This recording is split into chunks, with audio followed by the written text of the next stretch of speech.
Hello world, welcome to the E.Y.E Evan Yearwood Experience podcast.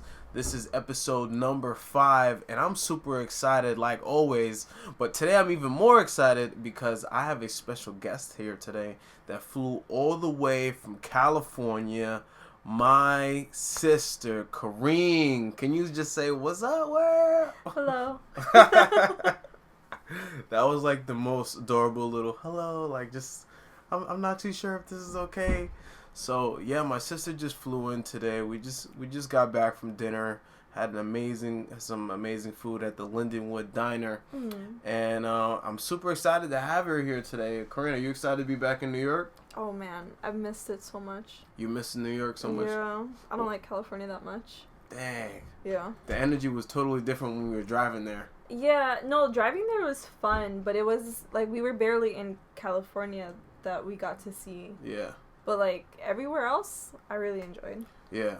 I miss Colorado. Colorado, yeah, I love Colorado. The only thing I really am upset about is the fact about the whole altitude thing, because I really like Colorado, but it's like, dang, man, I don't want to ever go through that again. Yeah. And sometimes when I be thinking about other places that I want to go to, like, I be looking at the altitude, like, jeez, like, I can't go there. Yeah. You know? So, like, what about California that, like, really pissed you off? Because I know you were excited at first, but now you've had some time living there. Because as soon as I got there, COVID was still really bad and it fell into a lockdown. Oh, yeah. And so, like, I didn't really get to experience, like, the city, you know? Yeah. Like, the lockdown was so heavy, and I've never experienced, like, a heavy lockdown before. Yeah. Because I was in Virginia when, like, COVID first happened. Yeah, that's true. And, like, it didn't start going into lockdown until, like, right when I was leaving, and even still, like, there's still so much to do, there's still so much life, and, like, I didn't have that restrictions, and then on top of that, I kind of had so much bad experiences as soon as I got to California, and so now, like, I try not to look at it, because I'm still forced to be there, but I look at California kind of negatively, because like, as soon as I got here, there's just been so much negative. Yeah. It's just a complete bad taste in your mouth. And I know that California, just because of, like, their political views, like, they were, like, one of the states that locked down the hardest. You know what I mean? Because, you know, New York was locked down, and we did our thing, but it wasn't, you know, like, we didn't hold the lockdown. You know, like, you got there back in September, which is many, many months after the peak of the whole COVID pandemic, and they were still in a hard body lockdown. No, actually, when I first got there, it was still some, like, liveliness to the city, but it wasn't until, like, the holiday season, like, right now, is when they started going into the lockdowns, and that's when it got really, really, like, heavy.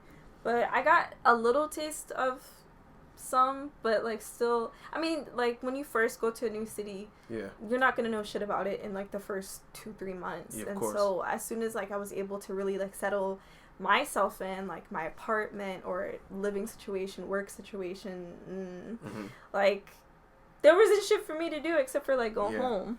Yeah, that kind of sucks. And it's funny because New York was literally the exact opposite. Like, once November hit, that's when things pretty much started opening up. Like, the businesses, I noticed that a lot more people are going out. You know, it was obviously the pandemic is still happening. People are wearing masks inside. Yeah. But the best way I can put it is, like, legally the pandemic was happening, but to socially, nobody cared. It felt like that when I came up here before we did our drive, like, before I started our road trip. Yeah. And I loved it. Like, I kind of wish people got to experience New York the way that we did. Well, I won't say we, because I got to experience it, just a fragment of what you did. Yeah. But, like, the city was alive, and, like, it was empty from all, like, the foreigners and the tourists, and like, it was just New Yorkers, and, like, because when did I get here? Like, August, September. August, yeah. And so, like, it was just like a rebirth of the city that it was that's definitely that timing was the rebirth, because that's coming right out of all the political angst during the summer. Plus nobody is working. That 4th of July was the craziest 4th of July I've ever seen in my life. So the summer was a different summer. And then it's like after all of that energy of the political, like the George Floyd and the Ahmaud Arbery and Breonna Taylor, all that stuff, it was still all of that energy, but it was like people were just trying to figure out like, all right, what direction are we going in? So it was definitely an interesting part of New York that a lot of people would never experience if they weren't here for that. So yeah, like what do you miss about New York living in Cali now? I actually didn't miss New York when I was living in Virginia, even though like I feel like that was the biggest difference by city. But in California, like I don't know, like I can't. It's like, I don't know how to explain it. I don't think you've been to San Diego before, though. No, I never. And so I guess it's very different than LA from what I hear. But it's like the worst parts of being like a really crowded or like compact city without the benefits of something like New York. Like, I think the biggest thing that right now that I struggle with is the diversity. And like, not even just like with people, but the entertainment, the food, the it's not events. As diverse, or it's more no oh, it's not as diverse. Oh, interesting. It's like it's harder to find, for me, it's harder to find, I don't know how to explain it, but like in Virginia I found like I had a better luck at getting more like just food, more diverse palette, and like even if what it did was targeted to Thai like food, Korean, Japanese, but it everything tasted like authentic. I don't know. In Virginia. Sometimes from what I've been trying in California, maybe it could just be me. I don't know. The shit's not that great. Like, it's really not. And then it's so overpriced. Like, everything is so overpriced there. And it's just, I don't know. Like, there's no, it's not like, I don't see the worth of it in San Diego. It's nice, but it's not like. It's not worth leaving your hometown to go to San Diego. Not even that. It's just not it's not worth the rainbows that everybody painted it out to see. Yeah, because people definitely painted a lot of rainbows with San Diego. Like, San Diego's beautiful, the sun, you know, everybody's especially nice. Like in the military, in the Navy, like that's like one of the best like places you can be stationed at, San Diego. Oh wow. And then so to go from what we joke like the armpit of the states, Norfolk, Virginia, to San Diego, which is supposed to be so much better. Yeah, it was like, I was like, I could have stayed in Virginia. Interesting. So would you move back to Virginia or like stay in San Diego? Like, no, obviously you wouldn't stay in San Diego. No, like I wouldn't even move back to Virginia. But if I had to, I'd be open to it. If the Navy put me anywhere, I always wanted to go overseas. I was kind of opposed to it when I was picking orders because I didn't want to go at the level that I was at. Yeah. Now I would be more open to it. But I'm not staying in. I'm not staying in. Hey, by all means, you know, like for me, I want a different experience outside of America, honestly. Like, I want to, if I could, live in UK, London. I would love to live in Barcelona, Spain, you know, learn my Spanish. That's definitely the first language that I will learn. I want something new. I want to be away from everything I know. I want to be in the unknown. I love that. I love being around something totally different. I want to experience culture shock. Yeah. You know what I mean? Like, that's definitely part of my extroverted personality. Like, just I feed off the energy of people. You know, I gotta be around a lot of people. You know, that's super dope, and I had so much fun driving. Thank you so much for inviting me on that road trip. Yeah. Every time I tell people about it, they get so jealous. I'm like, yo, you have to do it, because like one of the things that we experienced was, yo, there's mad land in America. Yeah. America's huge. Like, this is like crazy. You know, unfortunately, you know what happened in Colorado, like with the high altitude of my sickle cell, like It made our trip a little bit different, but it was still memorable. You know what I mean? Like, we definitely need to do that again. Definitely need to do that again. So, like, one of the things that's been happening, like, I've been seeing all over social media, I know you have too, is, like, the Kyle Rittenhouse verdict that just happened. Like, what do you know about it? Because it seems, you know, there's a lot of outrage about it. You know, I brushed up on it. I have my opinion about it. But, like, what do you know about it so far? I didn't really pay that much attention to it. Like, I would keep hearing his name everywhere. Like, Kyle. But whenever it would come, it never... Like, his story never came with his name for me. Oh, okay. And, like, I just wasn't trying to pay it any mind. Like, yeah. Did you know about it for a long time, or you just found out about it recently? I think more recently it's when it's become such a, like, namesake. Yeah. But I don't know. So do you understand the reasoning? So there's a lot of outrage about the verdict. Yeah. Like, do you understand why people are mad? I saw the outrage before I saw any explanation. Oh, okay. And so seeing all the outrage, and then finally, I didn't even go that deep into it. I told you, I saw one video where I think it thoroughly broke down or explained his situation. Yeah. And, like, from seeing the outrage matched with just, like, a brief synopsis of his story, and then now his verdict. Yeah. It didn't match to me. It didn't match. Like, it didn't seem like the outrage was justified. No. Yeah. So what I'm gonna do, I'm gonna tell you the story and everything that happened for you, and also for the people that are listening, because I know a lot of people probably heard about the Kyle Rittenhouse trials, and maybe they don't really understand the story. Because just like you, I just found out about it recently. Turns out this happened last year. Like, I didn't even know it happened last year. And that just is a testament to how crazy last year was, because there's so many stories happening at once. Like, this one flew under the rug. So Kyle Rittenhouse was a 17-year-old kid who was part of a local militia. So they're known to, like, openly carry guns. And I forgot which area it was, but a black man got killed by a cop. And there were people protesting the next day. And during the protests, you know, people were very upset, and they started burning down stuff, burning cars, burning buildings, businesses, and looting. And it was a riot. It was a riot. And the following day, they were also rioting. So the militia had decided, we're gonna show up to this town, and we're gonna station ourselves right in front of the buildings that were burned down, so no other people burned down. The protesters weren't anywhere near the militia. They were actually, if I'm not mistaken, protesting near, like, a government building, and the area had done a curfew. So once the curfew had happened, a lot of people still did go home, including the militia. So the police had started evacuating everybody. Now this is where the problem arises.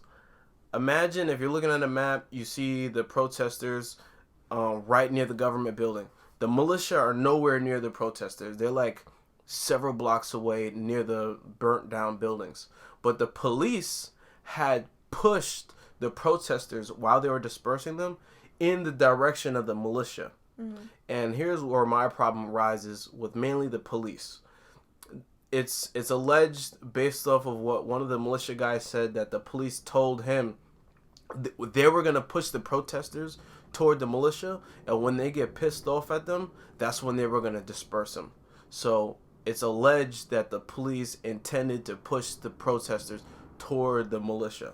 So what happens was, when the protesters confront or pushed toward the militia and they noticed them, they got very uncomfortable, because all the guys had guns.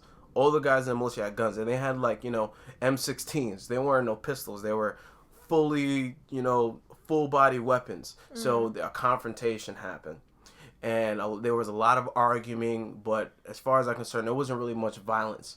So this is where Kyle Rittenhouse comes into play. Kyle was one of the people that were part of the militia. He had come from another town over. Maybe you can argue, why was he there? He wasn't even from that town, but he was there. maybe you can argue, well, why did he have a gun, right? He's 17 years old. Well, the law says you can carry, the Second Amendment, which is something I agree with. You should be able to have a weapon to defend yourself. But Kyle Rittenhouse, in the video, all this is on video, you can see him start to run toward what they believe was like a broken down car. You know, maybe he got a call or text from somebody, hey, we need you over here. So you just see him running, but you can't really tell what is he running to, why is he running there. And while he was running, there was this white guy that started chasing him. And the white guy was seen on camera saying, shoot me, N-word to other militia people. So you can tell this guy was a provocateur. And he started chasing Kyle. And then another guy starts following the guy that's chasing Kyle, and he pulls out a pistol and shoots it in the air. So, I don't know about you, but if that was me, and I know I'm part of the militia, I know the protesters aren't really on my side, but if somebody starts chasing me, and then behind me I hear a gunshot, I don't know the guy shot the gun in the air. As far as I'm concerned, I'm thinking he's shooting where? To you. At me. So as far as I'm concerned, my life is on the line. And I turn around, and then Kyle turns around and he shoots the first guy, the white guy that started chasing him, and then he was the first victim that died. And then I don't know what happened to the guy with the pistol, but on video you can see Kyle, he's on the phone and it looks like he's calling the police. But the protesters, they start surrounding him. And they start basically saying, you just killed somebody. You just killed somebody. And the protesters probably didn't even completely realize what happened, so they automatically assume like this guy just like whoever's in the wrong is probably Kyle, right? And if I was one of the protesters, I might have thought the same thing, because I don't know why this guy's dead on the floor. All I know is he's the militia and we're protesters. We're supposedly the good guys, they're supposedly the bad guys. So I can understand why the protesters made that assumption. So they all start saying this guy killed somebody, and people are starting getting really angry. So Kyle, you can tell he realized this, so he left the scene and he starts running in the direction of the police. While he's running there, a crowd starts following him and they keep pointing at him, yo, he just killed somebody, So more and more people start grouping into this crowd. And this is where the second victim, unfortunately, died. This guy with a skateboard, he starts chasing Kyle, and Kyle trips.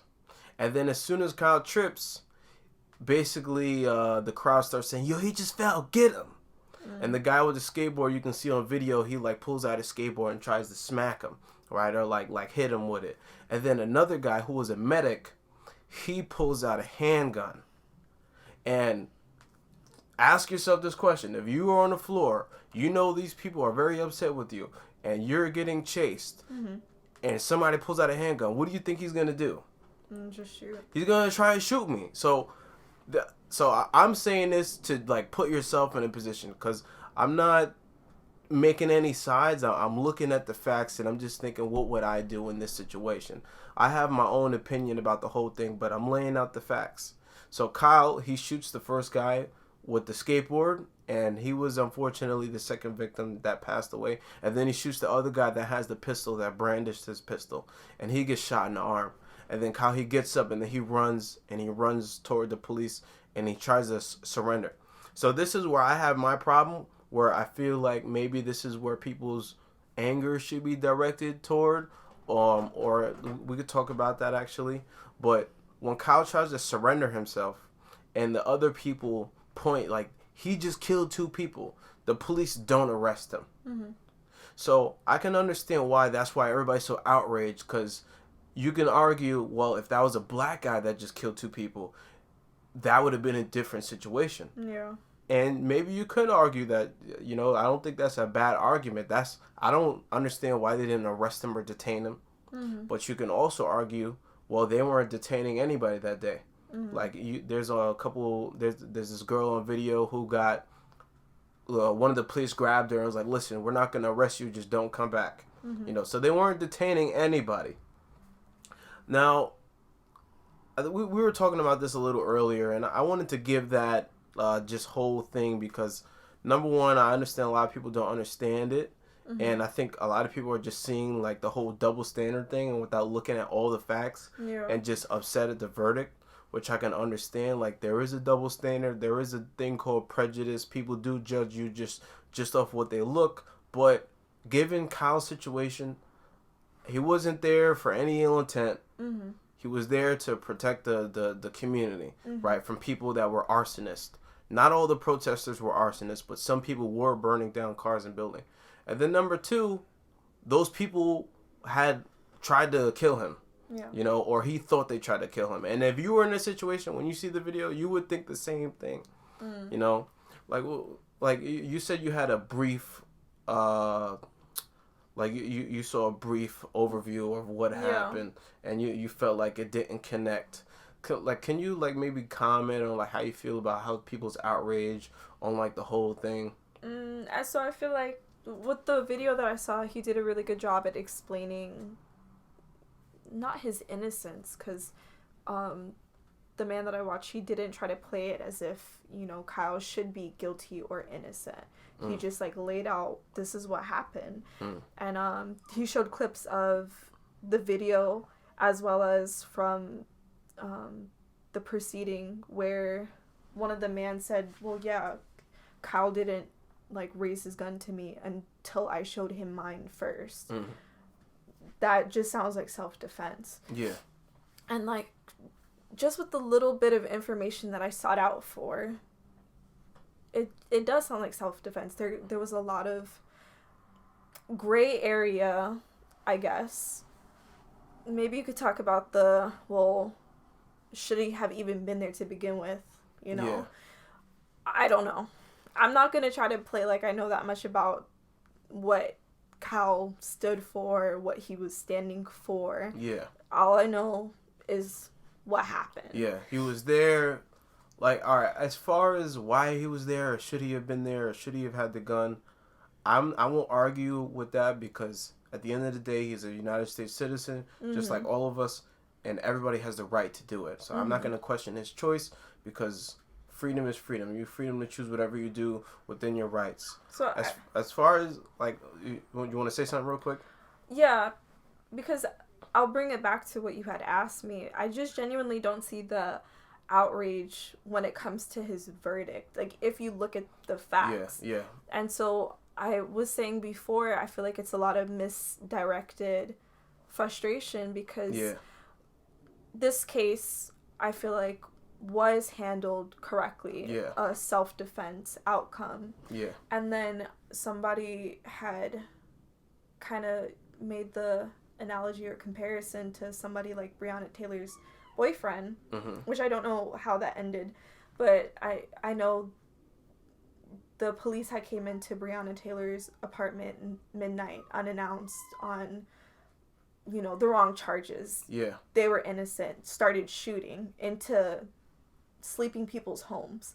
And Breonna Taylor's boyfriend fired back. Yeah. That's self-defense. Yeah, that's self-defense. And so I wish I should have looked into like what happened to her boyfriend, but you know, for the most part, situations like that don't end up like Kyle Rittenhouse. Yeah, as fairly judged is what you're saying? Yeah. And so that could be like an argument to be had instead of just being mad at... The fact that he even got a non-guilty. Yeah, like being mad at Kyle because his situation went the way that it should have. Yeah. I want to say this because you said it's misdirected, and that's a great way to put it, because I think there should be, you know, people do feel these emotions. It just needs to be better directed, because it is a little bit misdirected. You can't argue with the facts and the verdict, but directing these feelings toward...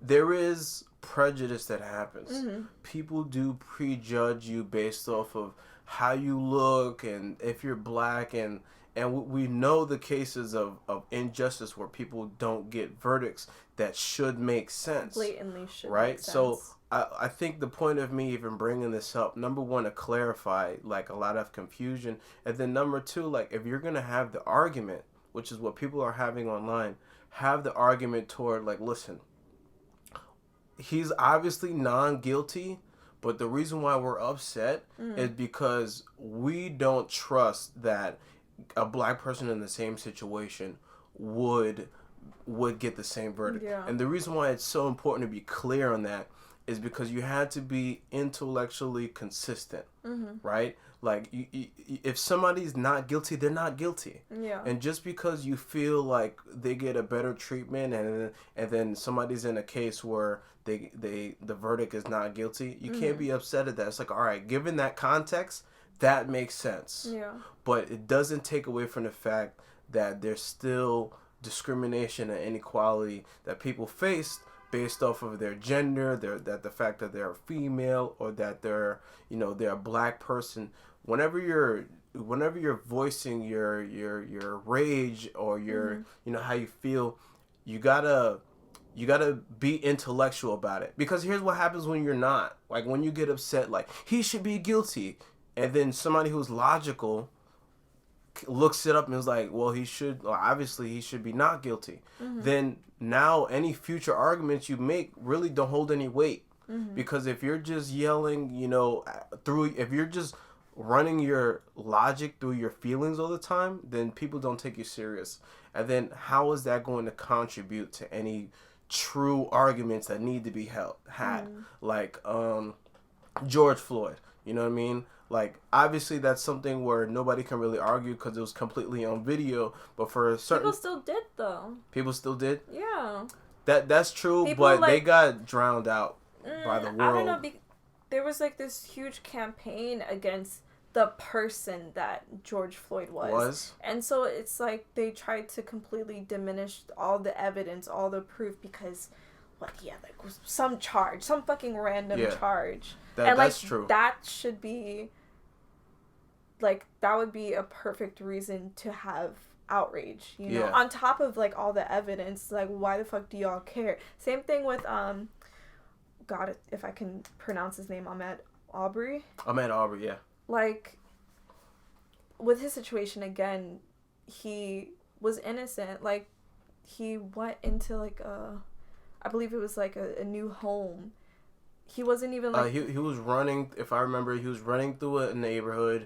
And there was like a viewing of a new construction. Yeah. But I think there was video proof of other people just stopping in and looking. Yeah. Mommy and I have done that shit before. Like, that's something common. Like, even if you're not intentionally trying to buy the house, there's just like that curiosity. Why was he chased? Yeah. On top of that, why was this random... Like, why do you have to dig up his history to try to justify... If you should have been chased for looking at a house viewing. Yeah. Like, that has nothing to do with each other. Yeah, I actually... Candace Owens was somebody that made that argument, and Dave Chappelle, like, flamed her on his special. That, like, he whited the black community, glorify criminals and stuff like that. Candace Owens, she's a very outspoken conservative. But she was saying that about who? I know who. She was saying that about George Floyd. Oh. And Dave Chappelle, like, flamed her for it. And it's like, okay, yeah, whatever he did, he did. But does he deserve that? And did the cop ask him about his criminal record before he did that to him? Yeah. Like, the criminal record was at... I don't know why I'm saying criminal record, because I don't even know if it was a record or if it's anything that's worth noting. But his past or his history wasn't relevant when the cop had his knee on his neck. Yeah. So bringing that up on, like, we shouldn't worship this guy. Look, we're not worshiping him. We're worshiping the fact that he got treated unjustly. And people all over the world, in almost every single country, from what I've seen in these protests, they all agreed that could have happened to anybody. Yeah. Like, and that happened because of prejudice, right? That happened because of discrimination.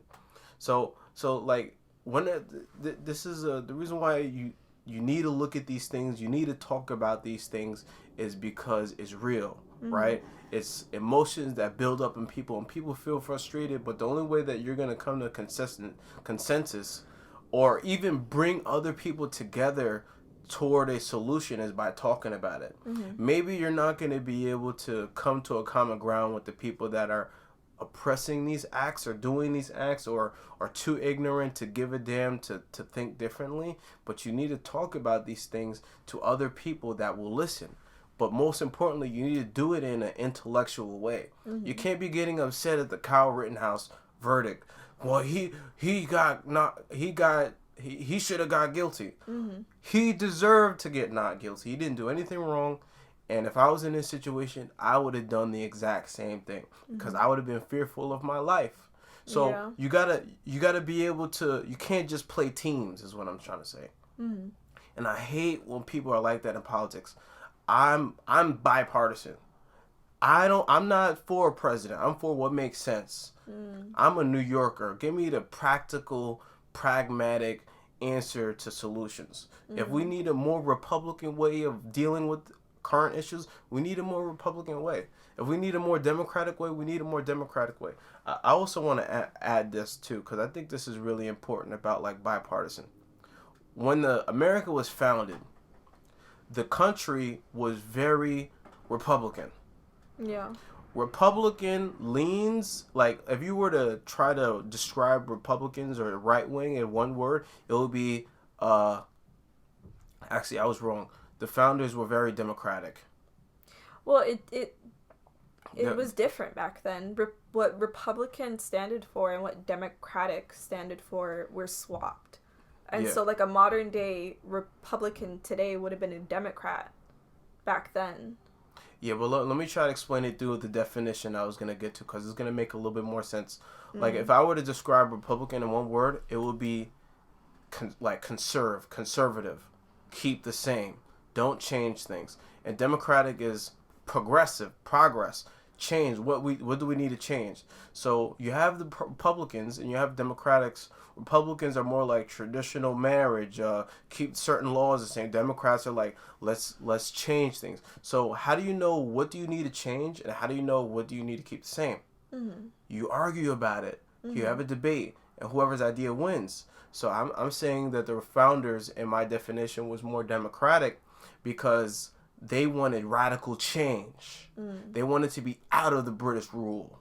They wanted to be independent, mm-hmm. right? They made the Declaration of Independence, not the application. They didn't apply, they didn't ask. They wanted change. So after they change, it's like, okay, we set up a system that makes us win. And when you're winning, you don't want to change things. Mm-hmm. So you become more Republican. You become more conservatives. Keep the things that work. You don't want to change the things that work. Change mm-hmm. the things that don't work. So I was just saying that to say, I'm not a party. Like, people have these arguments about Kyle Rittenhouse because everybody wants to play team. If it comes out of a Republican's mouth, it's dumb. Mm-hmm. It's evil. If it comes out of a Democrat's mouth, it's evil or whatever. Everybody's just playing teams. Mm-hmm. And that's what I hate so much. It's like, no, what makes sense. Mm. You know what I mean? Everybody has like an identity, their identity attached to their political party or religion. You know what I mean? And anything that's against that, then it's immediately wrong. You know, like, am I making sense? No, it makes sense. And I feel like it's more than just political. Yeah, it's a wide range. Like, you have to be so radically something, you know? Yeah. Christian, vegan, freaking Republican, military. Like, I don't know, I was having this conversation with one of my friends now, who's also in the military, and I was talking to her about like her struggles with raising her daughters, and how her daughter, like, she knew she was gay, like, her whole life. This mom knew her daughter was gay, and like how she was explaining how she came out to her, and like it was just that sense of, I'm gay, but like you have to be so radically into it, and like I feel like that happens with people when they don't have an identity for themselves, and so they find that one thing and they throw themselves into it. I don't know. I don't think it's healthy. Like, I was explaining to this person, like, I've never really saw myself. I don't know. I take it back. When I had first went vegan, I think I did, but it didn't last long. Mm-hmm. It's kind of fucking annoying. Like, not even just with the veganism aspect, I mean, just being so solely one thing. Yeah. Like, I look at myself, like, I'm Corine. Yeah, I like that. I'm Corine. Well, I'm not Corine. You're Corine. Yeah. We're not talking about Korean. We're talking about Corine. Yeah, but I'm Corine. I'm in the Navy. I've been a long time vegetarian. I'm a dog mom. Like, all this stupid shit where, like, it's all, like, different parts of myself, but we all know that one person who stick to that one identity. Yeah. I'm a dog dad. Yeah. Like, oorah. Yeah. I'm a fucking sailor, like, 24/7. Like, all that stupid shit. Yeah. Like, I feel like it's the same thing with, especially religion and especially politics, and then you try to align yourself with people. I mean, you do this with anything. You always try to find people who think like you. Mm-hmm. And, like, if you go that route of, like, that's your only identity, I don't know. Mm-hmm. I think that to be able to do that, you got to be very conscious. Mm. You got to be very introspective. And the argument, like, to be like that, to not, like, attach yourself completely to an identity is very simple. You want to be able to, you want to be fluid, right? Yeah. You want to be like what Bruce Lee says. You want to be like water, mm-hmm. right? You put water into a glass and it's the shape of the glass. You put water into a Ziploc bag, it's the shape of the Ziploc bag, right? Water can crash, water can flow, mm-hmm. Be like water, and your identity is water, mm-hmm. and water is fluid. I was thinking, like, you can become so constricted with your identity that you create for yourself. Mm-hmm. And so, like, for example, if you're a Democrat, like, you're kind of looked at weirdly for having a view that might be more conservative. Yeah. And I don't know, like, I hate saying this because I found that it has been true for me, but they say, like, the older that you get, the more conservative that you become. Yeah, that's something that I've heard too. And I understand it, but I don't think it was as wildly as I thought it was going to be, like, I'm not, like, a fucking raging Republican now, but, like, there's certain things that I look at, or I don't know, maybe it's because liberals are just kind of, like, on some baddie shit, like some crazy shit that I can't subscribe to, but... You're also in California, which is known to be, like, one of the, No, but it's everywhere, liberals. Like, social media. Yeah. It's, like... That's a whole nother topic. But, like, if you find yourself having, like, a more conservative thought idea, for example, like, you agree with the right that we should carry arms. Yeah. The Second Amendment. Yeah. I feel like for the general Democrat thinking, they wouldn't agree with that. They would say that we shouldn't. Yeah. I find myself now agreeing with it. Like, obviously, I don't believe, like, I don't like guns, but I feel like you should be able to have them. Yeah. But there should, like, obviously be... Here's an interesting, like, thing. Like, guns don't kill people. No. People kill people. Yeah. With guns. Like, in Canada, they have, if I'm not mistaken, very similar right to bear arms type of law, mm-hmm. but the murder rate isn't the same. Yeah. The thing that's different is the mentality. Yeah. Like, we have a mental health crisis that needs to be dealt with. Like, some of these young kids, like young white men that get caught up into these radical right wing type of thinking, mm-hmm. Like neo-Nazism, they feel like even attacked, or like they're nothing, like, against, like, the feminist movement and stuff, mm-hmm. like that. And this is why people like Jordan Peterson is very important, because he's a very big advocate for those young white men. So, and their mental health, right? He mm-hmm. tells them, like get meaning by taking on more responsibility, mm-hmm. right? The way you get meaning in your life is by taking more things that you're going to be more responsible for, and that's going to give more meaning for your life. So, like, we need to have more conversations about mental health, that obviously young men and young women face, because everybody has their own demons to fight with. If you just, like, take away guns because, like, people are killing people with guns, like, that's a major problem. And anybody with the brain and like that thinks would be against that, but you got to always take it to the root. Mm-hmm. Because if they're not going to use a gun, they're going to use something else, right? They're gonna destroy other people's lives in a totally different way. I'm really enjoying this. I feel like I'm Joe Rogan right now. Oh my god, this is super cool.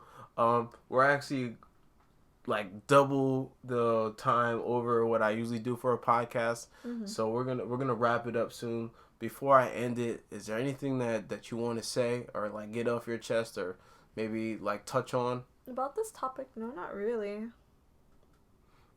What about you? No, I feel like we covered a good amount. I definitely want to do another podcast again while you're still here with us. I want to talk about our trip to Colorado because I want to talk publicly about what happened when we were in the mountains. Oh, God. I got high for the first...